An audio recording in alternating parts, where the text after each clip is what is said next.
You can reprogram it yourself. All you have to do is just download the firmware from our software. Once again, that's completely free.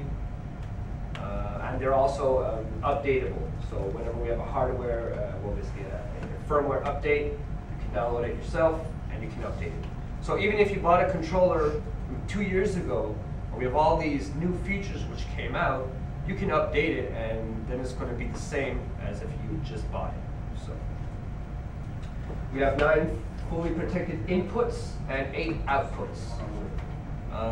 The outputs have, there are 5 digital and 3 analog outputs. And also within this controller, it has a real-time clock with scheduling and calendar.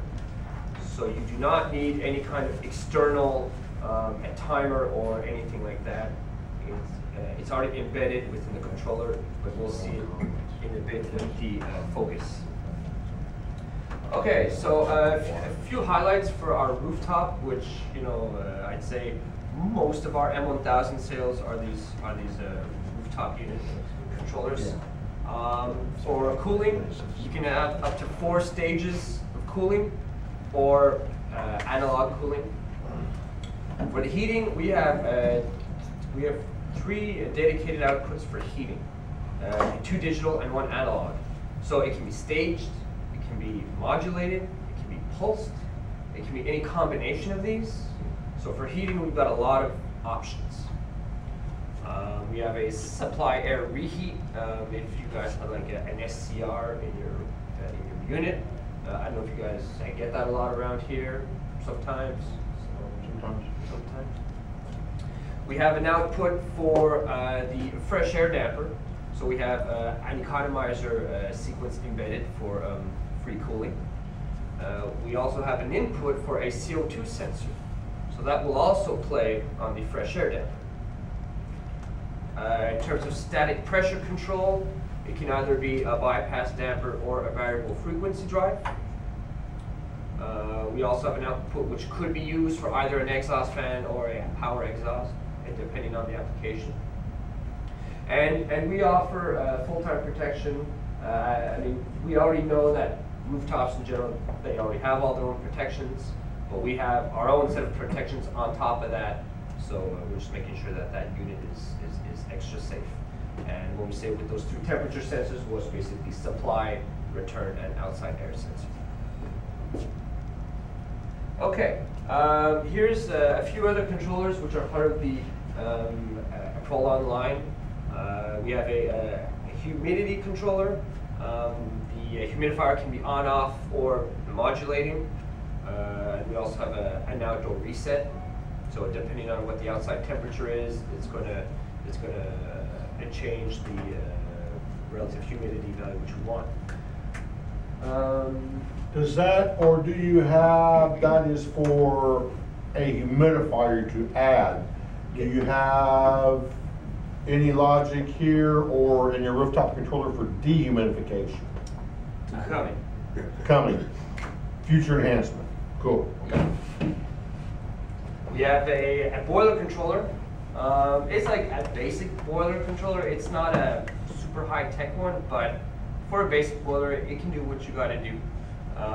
We can have up to a 2 stages boiler with or without a modulating 3-way valve. And we also have outputs for a primary and a secondary pump. And we also have an outdoor reset as well as a zone demand reset. So what's that mean? It means as it's getting colder outside, we're going to heat up the water a bit more. And if on top of that there's a general demand for heating from all your zones, well, we're going to heat up that water just a bit more, just to satisfy. And then we have the digital thermostat, T1100, which when you're looking at it from the front, it looks exactly the same as the T1000.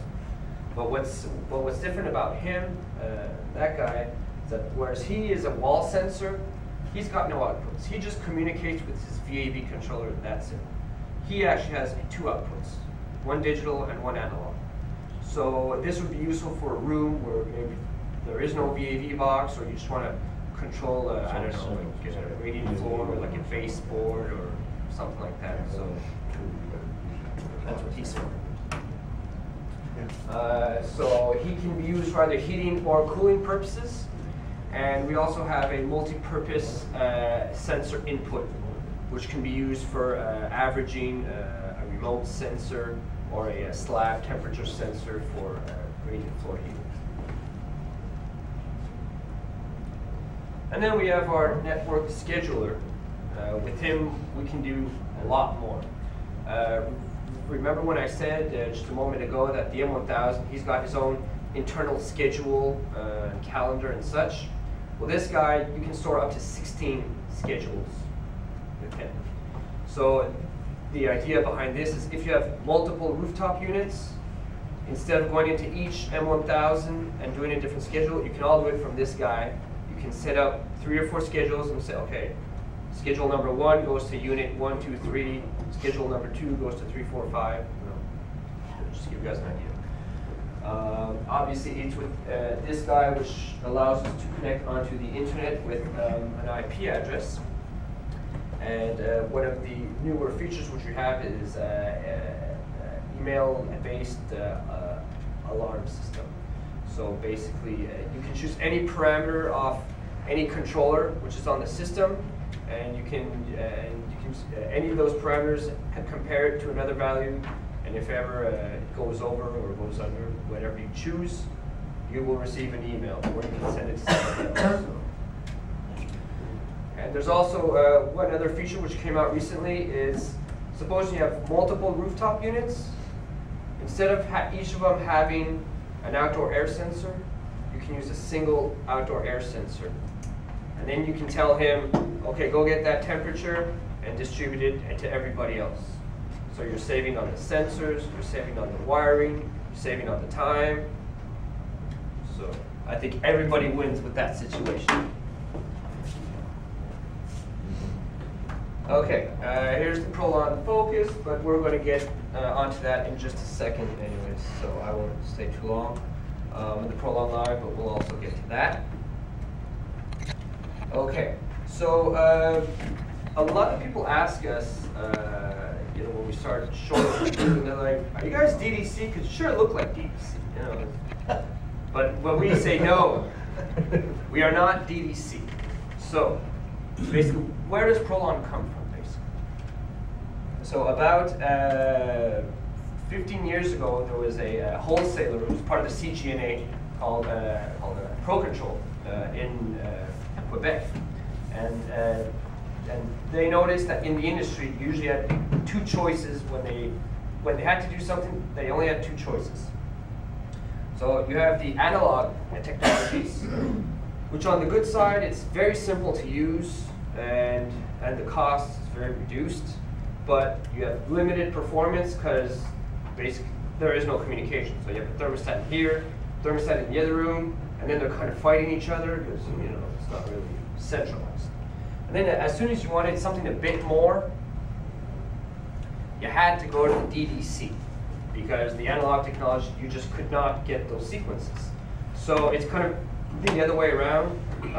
It's got great performance, mainly due to its advanced communication, but with that comes complexity and comes costs. So 15 years ago, the people at ProControl, they saw this and they're like, why can't it be easier? Why is it always hard? So that's where ProLon came out. So we basically tried to take the best of both worlds. We tried to take the simplicity and the reduced costs from the analog technologies, but we also implemented communication for optimal performance. That's something that we've noticed within our region within the past few years, is that we not only filled the gap, we're starting to overlap as well. Whereas a job that was normally given that it would be a DDC job, they're realizing, I don't have to do DDC anymore. I could do something else because I don't need all those gizmos and gadgets that the DDC can give. So, and obviously our software, that's one of the main. Okay, a few technical details. This shouldn't take too long. Basically, we have 2 different types of cards. 2 different kinds of